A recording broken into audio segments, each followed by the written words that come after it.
en dat is een hier is het aangewonnen. En dit blijft de tijd in de tweede uur op de boven in die stad en dan die uitstok. Zo, dit is heel ver aangewonnen. Nou, ik weet niet wat jij denkt, maar het kon wel eens een dikke afstand zijn hoor. Ja, daar kom je niet maar veel overheen, zou ik maar zeggen. Dit is, en hoe ver is het ook? Ja. Het zijn persoonlijk record is 19,24 meter. Dat is natuurlijk het Nederlands jongensrecord. Ja, spannend. Heb je hier de andere records ook bij de hand? Welke records wil je hebben? Ik heb hier precies van alle records die je wil hebben. Ja, ik weet niet of we daarop van kunnen spreken. 20 meter 41 is het juniorenrecord. Ja. En het Friesrecord is 1982. Hoe vaak is de wedstrijd stilgelegd? Nou ja, een keer op 12, 13. Ja, nu weer, ja, nee, we hebben een record.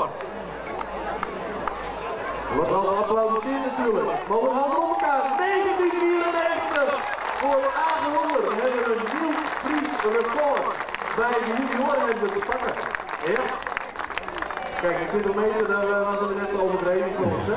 Ja, 6 centimetertjes. 6 centimeter. Dat heb ik wel eens eigenlijk. Aangewonnen voor water terug. Ja, dit levert misschien ook zo wel de titel op. Dat zou bijna niet anders kunnen, zou ik zeggen. Het Friese record, junioren, stond op de naam van Anne Cavera, 19 meter 82. Voor Anne Cavera. En dit voorjaar sprong in de Els.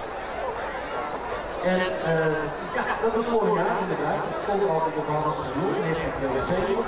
Vorig jaar van Anne Cavera.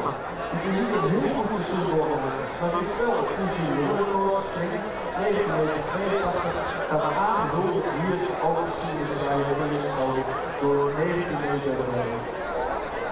Dat was 4 meter. 19 meter 94 springen. Ja, het Nederlandse record is een trouwe promotie, hè? Maar dat is nagemeten en dan komen wij. Mag ik een applaus, een heel groot applaus voor aangewonnen, gecorrigeerd naar 19 meter 97, nieuw Fries juniorenrecord. Kijk, en dan, dat is babbel, heet het dan. Maar